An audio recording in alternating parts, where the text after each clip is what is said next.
Well, I'm Rob, And I'm Nate. and welcome to Rob and Nate Record a Podcast.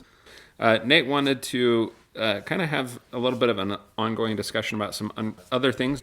I'll let Nate take it from here mostly. This is some bonus content. So obviously, we're always kind of thinking about what we're going to do for future episodes, and it's quite likely we will be doing a best of the year and/or best of the decade in the near future. But I wanted to talk a little bit, and who knows how long this will go, about movie goals. Yeah. So movie goals are a thing I started doing because I watch a lot of movies, and I want to be quasi-productive to the extent that watching movies can be considered a productive activity. I'm curious if that will change as you start to stream more. I highly recommend movie goals because they are far easier than real goals. They are false accomplishments. They give you a feeling of accomplishment with not actually accomplishing much. I don't know if I would say it's an actual false accomplishment. I mean, you're gaining something out of these. I'm getting some knowledge and entertainment. An experience. Yeah. But And it contributes to this podcast. yeah. And so I made some movie goals last year. I've planned on my movie goal for 2020 because I had a bunch of different kind of category goals last year, and that was a little bit complicated. So I have a fairly easy one for 2020 where my plan is to see at least one film released every year from 1930 through 2020. So that's 91 films. On an average year, I think I probably watch closer to 180 new films a year because I watch a movie every 2 or 3 days, 3 to 4 days, something like that. So that'll be a project that I think we may return to on a regular basis as kind of an afterwards. Just kind of tack it on to the tack end it of on future. At the end. What movies have I seen? Tack it on to the end of future To meet episodes. this What have you goal. been? We've been Yeah. talking about doing this anyway. What have you been watching lately, and just Yeah. tacking that on to the end of our regular episodes. You made some movie goals last year, right? But they weren't super concrete. They were not concrete. They were more ethereal. I had goals of seeing more what you could refer to as film literacy films, and I wanted to see more Best Picture winners. Yeah.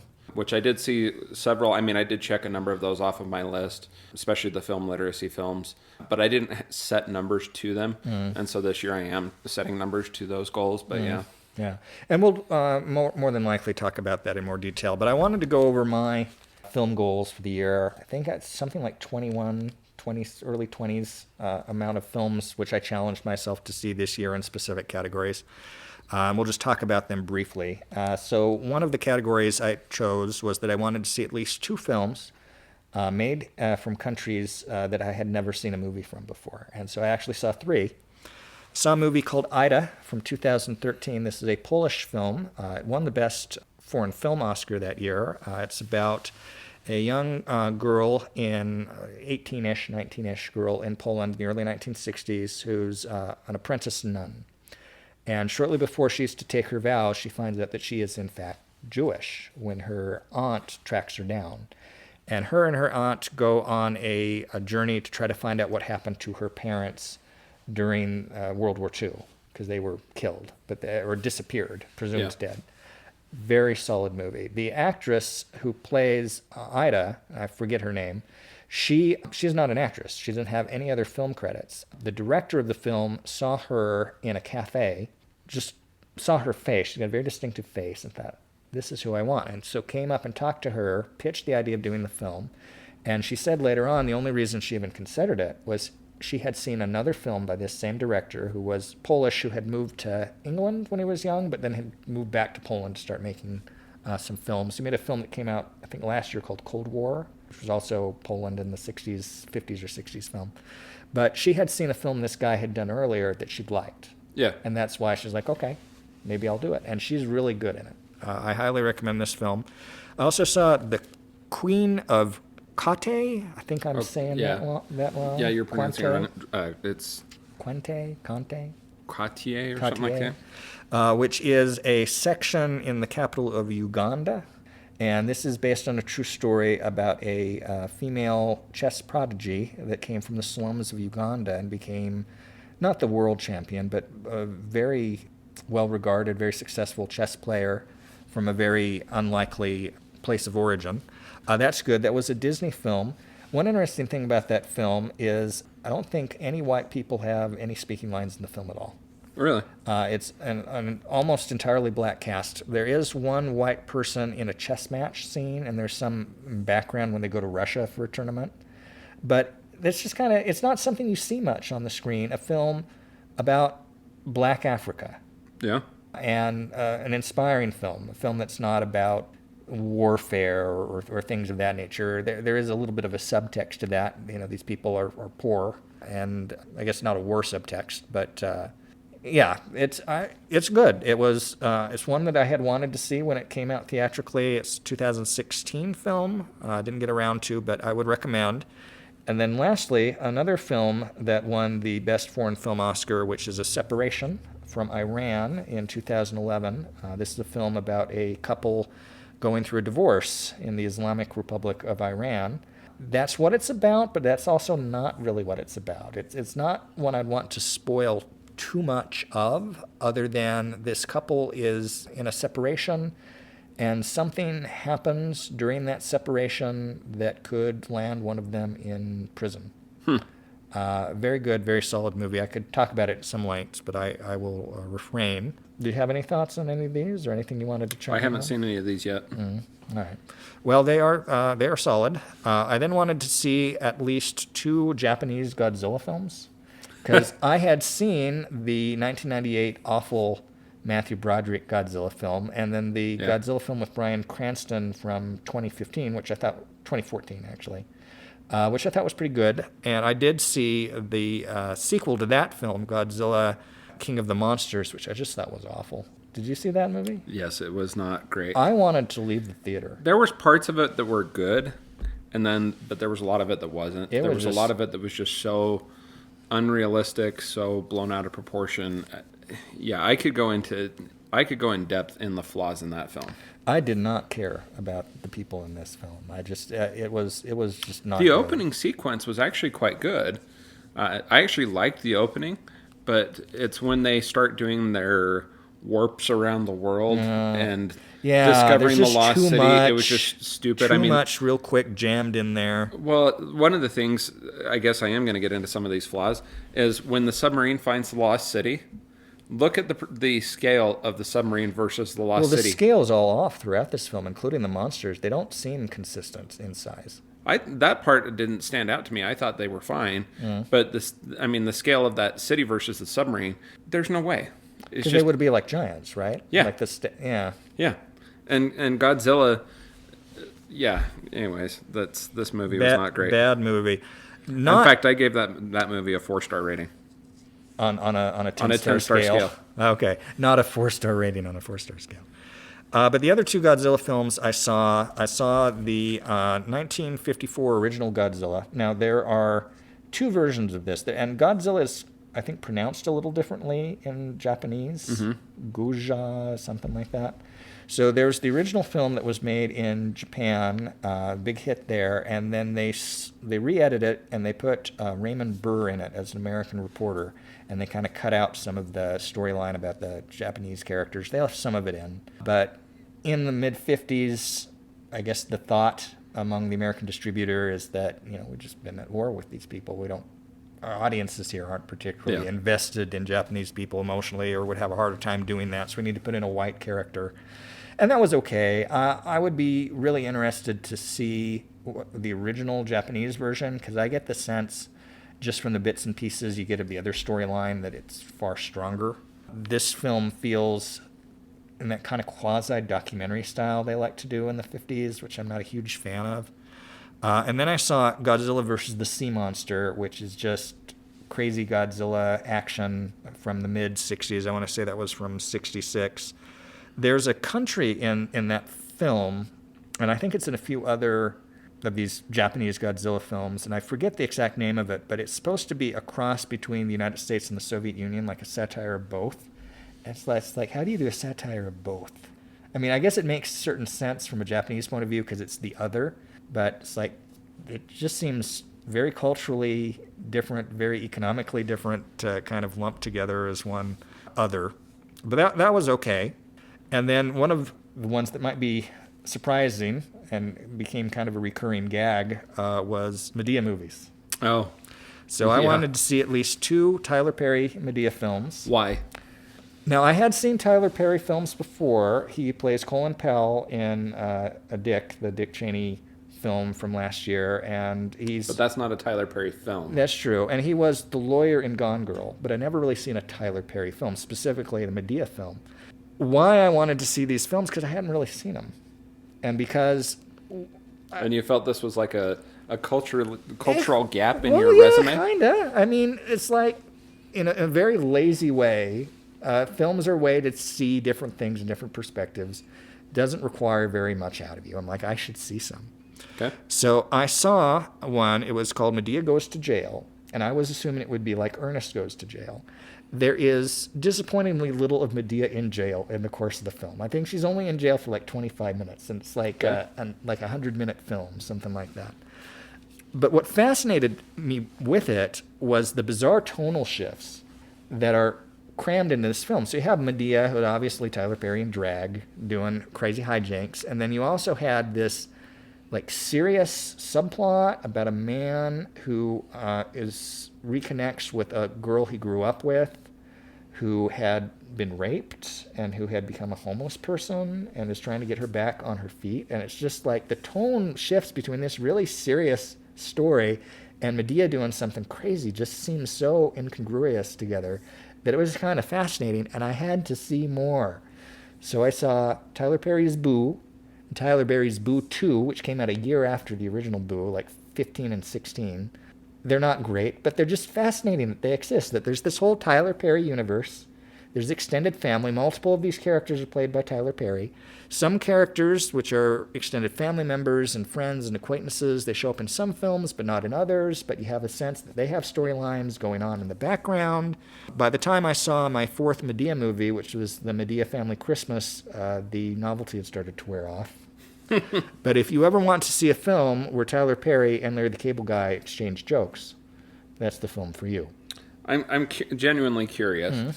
Why did you pick this versus, say, like the Eddie Murphy Nutty Professor films? Well, I've seen The Nutty Professor. I never saw The Clumps. Are these not... Well, Tyler Perry, I mean, it's this...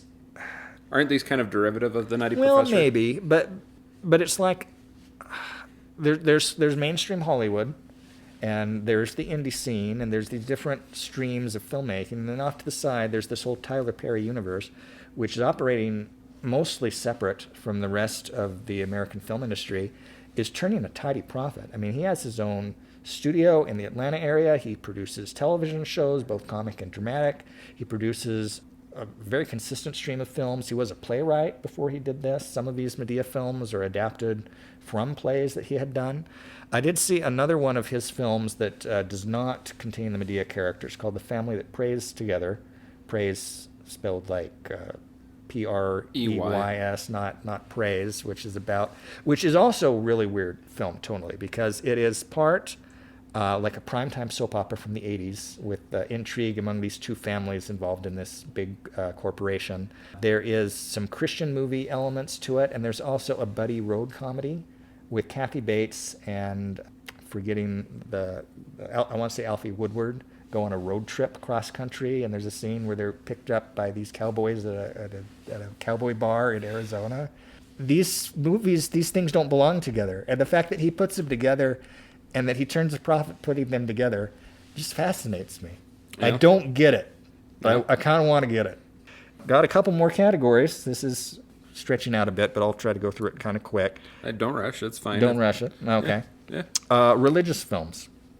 So I always try to see one Christian movie a year. Sometimes I miss it, and then I have to see more than one. But I like to keep kind of my finger on the pulse of Christian movies.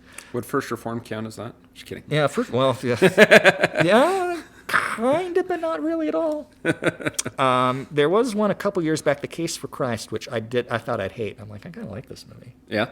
And this year I saw 90 Minutes in Heaven, which is based on a true story of a guy that spent 90 minutes in heaven, reportedly. It should not be nearly as boring as it is. I mean, it felt like nothing happened, and it felt very depressive. It should be inspiring, and it wasn't. It's like it didn't work. It had Hayden Christensen, it had Anakin in it. Yeah. He's not a great actor. It had Kate Bosworth in it. It was just kind of there. I was really surprised that it sucked as bad as it did. It's like, this should be a story that's inspirational, and it's not really that inspirational. Another film I watched, this is a Mormon movie, was Church Ball, Oh, which I'd never seen, obviously. Church Ball is really bottom of the barrel. It's not very good at all. yeah, and the guys that, I forget who the producers were, they said that they were intentionally saving it for their last movie within those Because Mormon there movies. was this Yeah. period, so without going into it in much depth, obviously Mormons have been making movies since a century plus ago, but there was a kind of a spike in Kurt Mormon Hale. film productions, Yeah. coinciding with Richard Dutcher's God's Army and Hale's Kind of in the wake after the Singles Ward, which Yeah. came out in 2001, 2002. Singles Ward is solid. I recently rewatched it within the last year or so, and I thought it holds up.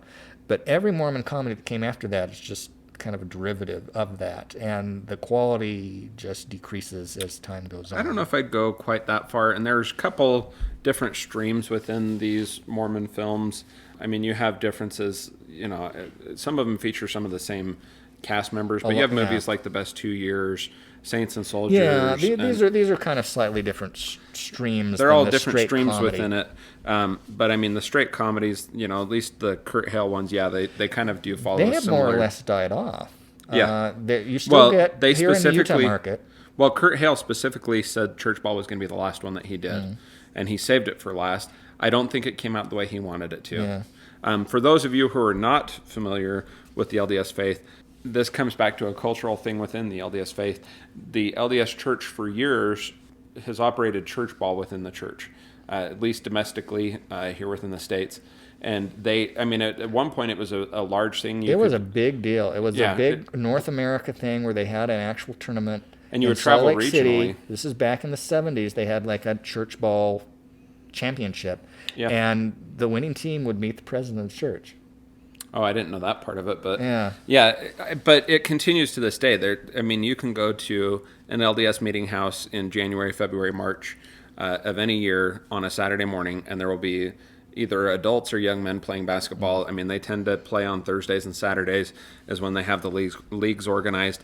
But the running joke within the church is Church Ball is the only fight that starts with a prayer. Mm-hmm. Which is why this was, and that in fact is one of the taglines of the movie. But that's why he wanted to make it, is it's this cultural joke. And there are true stories of games that got far too out of hand and required outside intervention to control. Yeah. So, yeah. Yeah, not good. No, not good. It stars Gary Coleman, Yeah, Fred Gary Willard, Coleman, one of his last films. Fred Clint Willard. Howard, and Andrew Wilson. Just really not a Yeah, good and film. Andrew Wilson would be like a Wilson, like a Luke Wilson brother, like a lesser Wilson brother. So these films obviously don't. They often have heavily LDS casts, but in this case at least, they brought in some. I wouldn't say prominent actors, but people know who Fred Willard is. Yeah, they also know who Gary Coleman Yeah, is. Gary Coleman is, and Gary Yeah. Coleman lived in Utah for a time. He married somebody that he met on the set of On the the film. set of the film, and then It was not a good scenario. yeah, and then of course he passed away. It was drug related. I don't know. A number of years afterwards. I believe Willis is the only surviving main cast member of Different Strokes. I don't know. But anyway, I do not recommend Church Ball. I also cannot recommend God's Not Dead 2. Nor can I recommend God's Not Dead, the original God's Not I Dead. haven't seen either of those. In a way, they may be worth, if you're interested in this area. I mean, I think it says a lot about, I don't want to say psychology of that movement, but where a lot of Christians are, the way they perceive the world today. I didn't think God's Not Dead 2 was as mean-spirited as God's Not Dead, the original film. But it's not a particularly generous film to people that don't share an evangelical Christian perspective on things. I've actually heard God's Not Dead 3 is better at its tolerance of other viewpoints than this film is. But it's, I don't want to get into it too much, but it's the first one had to deal with a atheist professor played by Kevin Sorbo getting into debate with a Christian student. And then this one has to do with a Christian teacher played by, what's her name? Clarissa Explains It All. Sabrina the Teenage Witch, Melissa Joan Hart. Okay.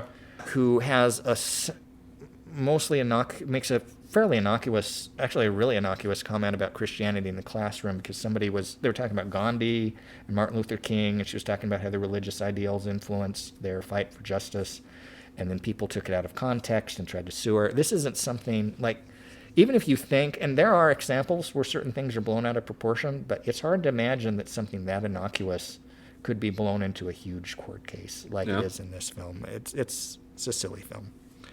But I did try. I knew that I was going to see one film that I probably would not like, because it was be particularly kind of militant in its perspective, which what God's Not Dead 2 is. I thought that 90 Minutes in Heaven would be much more inspirational than it turned out to be. It's also not good. Two more categories. I wanted to see, and I chose kind of the arbitrary number of 5. I wanted to see 5 movies with Best Actress Oscar performances I had not seen before. That seems like an interesting and good category. Yeah, it is a good category. They were a little bit all over the place. The first was The Favorite from 2018 that Olivia Colman won her Oscar for playing Queen Anne. Have you seen The Favorite? No. You should see it. It is, obviously, it's historical, but part of what's in the film is kind of like rumors, like gossip from the early 1700s related to Queen Anne and her relationship to some women in her court. It is a strong film. It's really an unusual film, but I would recommend it. That's one I should revisit and I could talk about in more depth.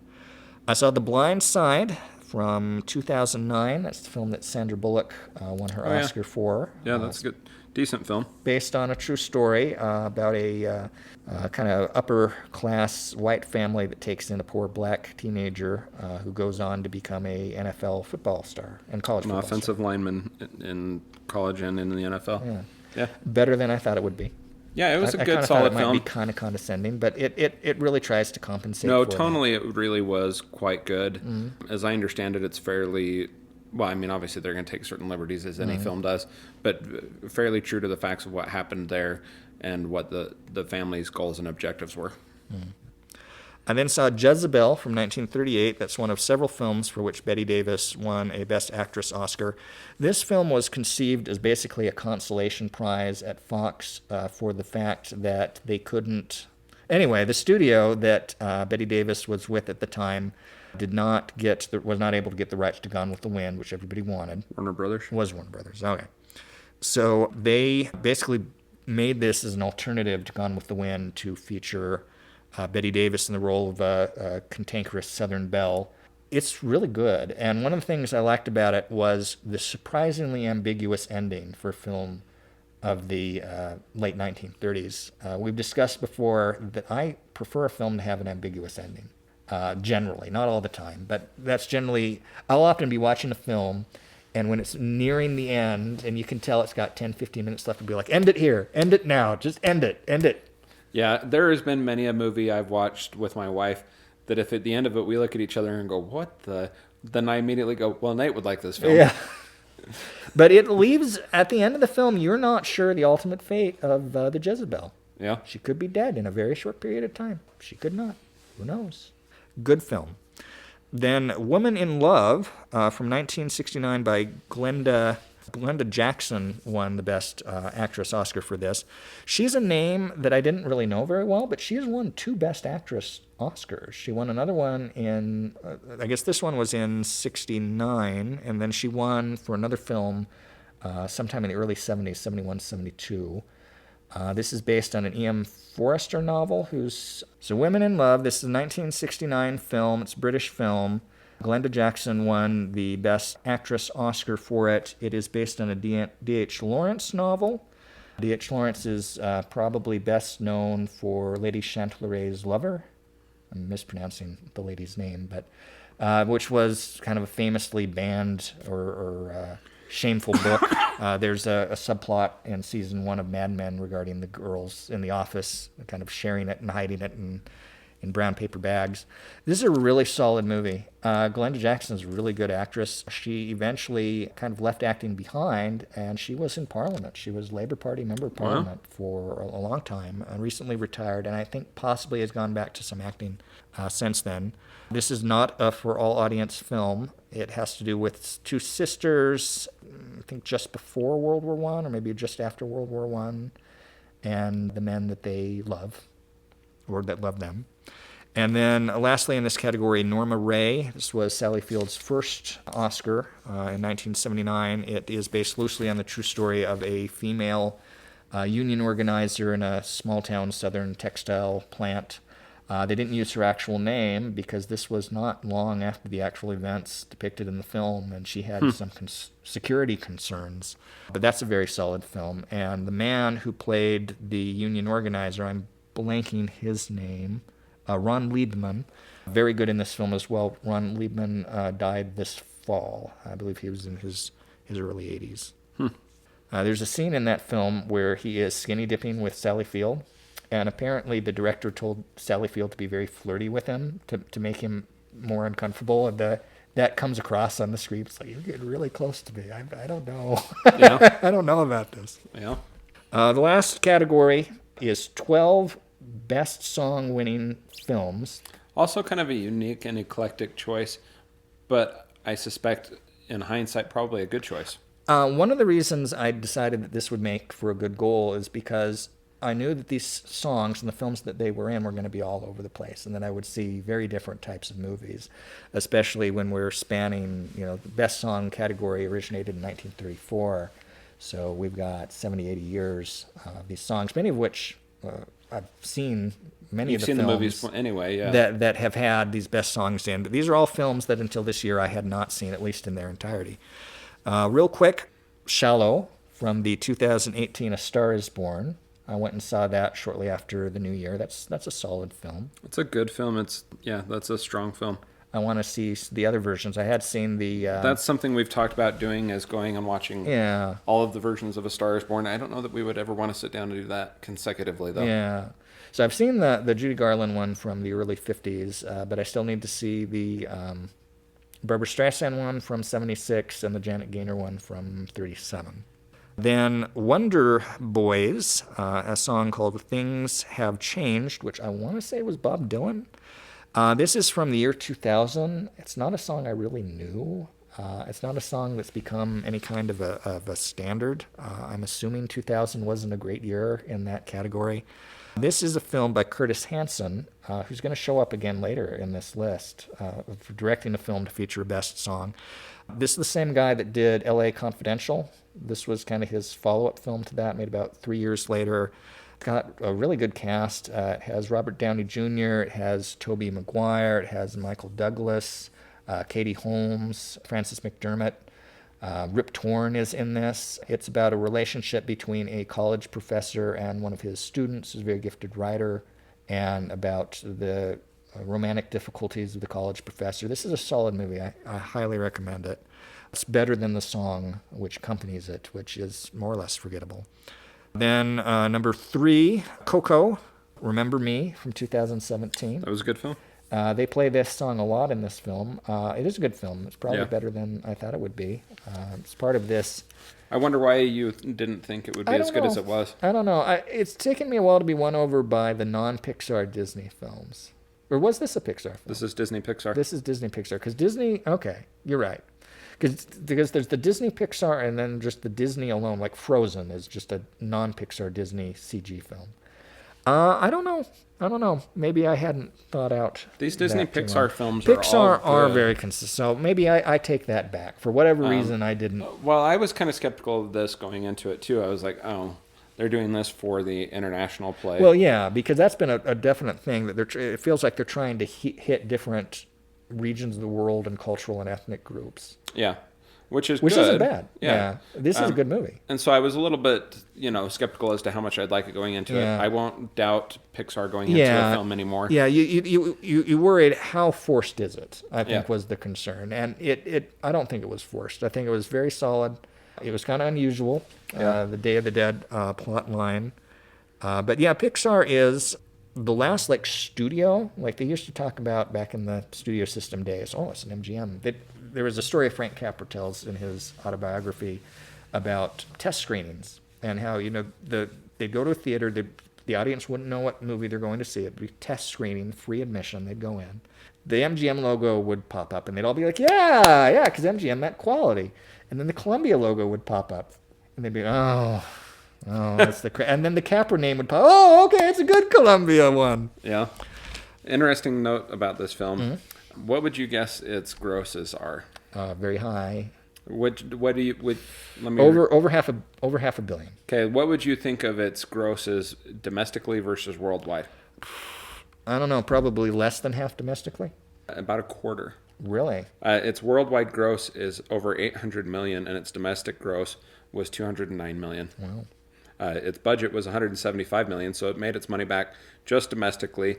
But worldwide gross, I mean, that's pushed huge. this movie quite over the top. But yeah, Pixar is that last studio where you can basically go off of the studio name about whether it's worth seeing or not. Yeah. Dirty Dancing, I Had the Time of My Life from 1987. Jennifer Grey, Patrick Swayze. It's about romance at a Catskill resort in the early 60s. Interesting mix in the music of period mix and more contemporary songs. I am surprised to hear that this is the first time you've seen this I've movie. never seen it before. Yeah. In the second season of Amazing Mrs. Maisel, or The Marvelous Mrs. Maisel, a good portion of that season takes place at one of these Catskill resorts that catered to Jewish clientele. Number 5, The Gay Divorcee, 1934. The song is The Continental. This was the first Best Song winning film. It's based on a play. The name of the play was The Gay Divorce, but meaning the other connotation of the term gay, the happy divorce. Yeah. And it was decided at the studio that while a divorcee could be happy, a divorce itself could not be happy. So they changed it to The Gay Divorcee. And The Continental, they have a musical number that I swear is over 20 minutes long of this song and just variations of the song and different dance numbers. It plays a little long, but it's very catchy. Yeah. Number 6 is I Just Called to Say I Love You from The Woman in Red, 1984, starring and directed by Gene Wilder. This film reminded me, ironically, of a Billy Wilder film. It's a sex comedy. It's about a man who works in advertising for the city of San Francisco, who falls in love with a model that's brought in to do some cable car advertisements and pursues her beyond all logical extremes. I would not recommend doing what this man did, but the movie is funny. Number 7 is What a Feeling from Flashdance, which was a lot better than I thought it would be. Yeah. It's really an unusual film. It's about a woman who works in a steel foundry who wants to be a dancer, and she dances at this burlesque club.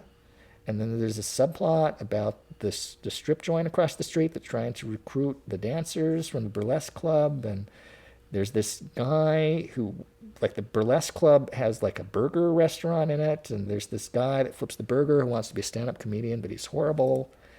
And then there's this old lady who, I'm blanking the name of the lead actress, Jennifer Beals, is being mentored by, who was a Ziegfeld Follies girl back in the 20s, who she visits at this retirement home.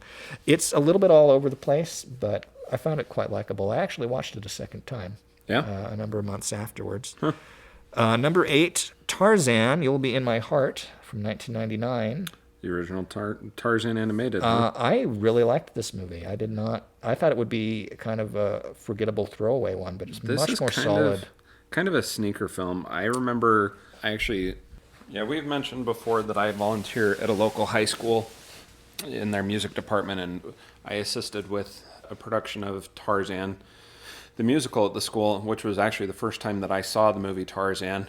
And it was one that I had long kind of just dismissed and didn't think it was going to be one of the better Disney films. It's that late 90s Disney where they had a fairly significant drop-off around Pocahontas and The Hunchback of Notre Dame. And I just thought this wouldn't be very good. Yeah, but it's a solid film. It holds up quite well. It holds up surprisingly well over time. It's just, I watched it in the probably around 2000, probably mid-2000s, and it was still just quite a solid film. I've watched it a couple times since then, and it's good. Yeah, that was much better than I expected it to be. Far less good than I expected it to be was The Thomas Crown Affair, the original from, I want to say, 1967. The Windmills of Your Mind, which is a really good song, but the movie's just not very good. I never clicked with this movie. I can see what it was going for, and I might be curious to see the remake with Pierce Brosnan and Rene Russo that was made in the '90s, just to kind of compare it. But it's a Oh, so you're it's talking a about the caper original film. 1968? Yeah, it's a caper film. It's got Faye Dunaway. It's got Steve McQueen. I want to say Norman Jewison directed it, so it's got a lot of things going for it. But I was just bored. It just never resonated. Song's good though. Number 10 is The Sandpiper from 1965, another good song I was familiar with from before seeing the film, called The Shadow of Your Smile. I've got kind of an interesting story about watching this movie. So I'm watching it. It is about Elizabeth Taylor, plays a woman who lives up in the Big Sur. It's in the Big Sur area. Okay. And Elizabeth Taylor lives, she's an artist, and she lives in a house on the beach with her son. And her son gets into various trouble. He's like hunting deer on land that doesn't belong to him, and a number of other things happen. And it's kind of a three strikes you're out kind of situation where the cops keep warning her, because she homeschools this kid back at a time where that wasn't that common. Mm-hmm. And eventually they decide you're not doing a good enough job disciplining your son, so you got two choices. Either he goes out to juvenile detention, or the kindly-ish local judge says, I have a connection at this Episcopal boys' school. We can get him in under a scholarship. And that way you can come and visit him on a regular basis. So even though she's an atheist, which is kind of unusual at that time to be a vocal atheist, especially as a character in a movie like this, she agrees, lets him go, and she, of course, meets with the dean, the principal, who is played by Richard Burton, who I believe was her husband at the time. And over the course of time, they discover they're very attracted to each other. Richard Burton is married in this film to Eva Marie Saint, another beautiful woman, and they eventually have an affair. I'm watching this film and thinking, this is pretty good, this is pretty solid. And at a certain point, I pause it to use the restroom, and I just Google it. And I was surprised to see that its Rotten Tomatoes rating is 10%. Really? I assumed, given the cast and given the fact that there was an Oscar-winning song from it, that this film was well regarded, but it's not. And once I read this and scanned some of these reviews, I couldn't not see it anymore. And I'm like, you're right. It's like, this is a really melodramatic, kind of silly plot, but those two have such good chemistry that they carry beyond this kind of ridiculous storyline. Yeah. So I kind of liked the movie. One really interesting thing I found out, just kind of tangential, is the man that plays Elizabeth Taylor's son is a man named Morgan Mason. He's like British father and like American mother, and he was a child actor, but his father was like an industrialist in England, and his father died when he was like in his late teens, early 20s, and so he left Hollywood to go back there. Eventually came to the conclusion that he wasn't really going to be the one to run the business, and I don't know if he sold it or turned it over to someone else or specifically what happened, but he got out of the business and started to get into politics. Back in the United States, because he was born in the United States. He was an American citizen. And he ended up teaming up with the Reagan campaign and working for the Reagan campaign. And then he transitioned into working for the Reagan White House, where he was chief of protocol for the Reagan White House. He left the administration in Reagan's second term, and he married and is still married to Belinda Carlisle of the Go-Go's. Oh, wow. They've been married for 33 years. Wow. I'm like, that's really an interesting life trajectory. Yeah, interesting Child connection. star, business heir, White House staffer. I think he's gotten back into maybe some film producing and other things since then, but it's just a interesting side story. Then number 11 was The Pale Face, Buttons and Bows. I want to say that's a Lerner and Loewe song. This movie I was talking to you about a little while ago. It was later remade as The Shakiest Gun in the West, starring Don Knotts. Its original version stars Bob Hope. It stars Bob Hope, and it stars Jane Russell in what to most audiences was her introduction. She'd been in The Outlaw, which was a kind of notorious Western that Howard Hughes produced that was centered to a large extent on her cleavage. That didn't get a wide release as a result of that. But she's not a great actress, but she's fine in this part, playing a Calamity Jane type. Yep. yeah, it's pleasant little film. A lot of the humor, especially dealing with the Indians, would not translate today. Yeah. But yeah, it's likable. So which is the better version, Paleface or I the would Shakey's say Gun in the West? Paleface is the better version. Yeah. Bob Hope's just funnier than Don Knotts, I think. Yeah. At least for this kind of humor. And I generally tend to side with original versions of things. But yeah, I think even objectively, I'd say this was the better take on the story. And lastly, and I know this one surprised you, I think it generated a laugh when I told you, was 8 Mile from 2002. Yep. The Eminem song, Lose Yourself. The most surprising thing about 8 Mile is that it's good. It's a good movie. It reminded me of kind of a combination of Rocky and Saturday Night Fever. It's about Eminem. Marshall Mathers plays a guy in his early 20s who goes by the name Bunny Rabbit, which seems like would get you beat up in the rap community, but he goes by it, and who aspires to win a rap battle. And it ends with a satisfying rap battle. Which, of course, is the song, right? No, the song is called Lose Yourself. Isn't that Yeah, the that's song? the song. That's the song. Actually, no. That's played afterwards, but this is like a riff, Your Mama kind of rap battle that they have with each other. Brittany Murphy is also in this. She's pretty good in it. Omar Epps, I want to say, is in it. Anthony Mackie. And then it's also got, in small supporting roles, it's got Michael Shannon in it, and it's got Taryn Manning from, is that her name? Taryn Manning from the Orange is the New Black show.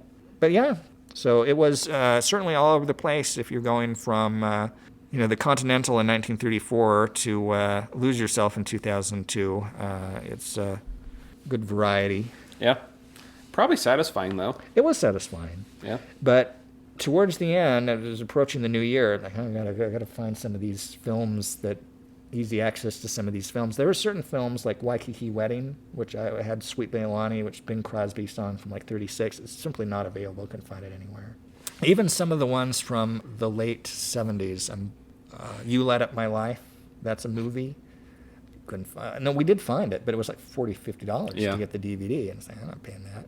But it's always interesting to see what is and isn't available. People think that everything's available in streaming, but it's really not. So did you talk about your 2020 goals? Just briefly. So again, I'm going to try to see one film from every year from 1930 on. I could have done from 1920 on, or 21, and done a full century, but I like silent films, but not enough to have to track down 8 to 10 of them in the next year that I hadn't seen and was interested in seeing. And especially to find a full-length silent film. The short's one thing. Yeah. But in actual size, I do have a favorite silent film, which not a lot of people have in 2019, which is King Vidor's The Crowd from 1928, which I need to find a copy of. I haven't seen that in years. Yeah, my movie goals for 2020 are less auspicious than Nate's. Mine is to see at least 10 film literacy films that I hadn't previously seen, and 5 Best Picture winners that I had not previously seen. Oh, we'll have to keep track of those and maybe bring those up as you get to them over the course of the year. Yep.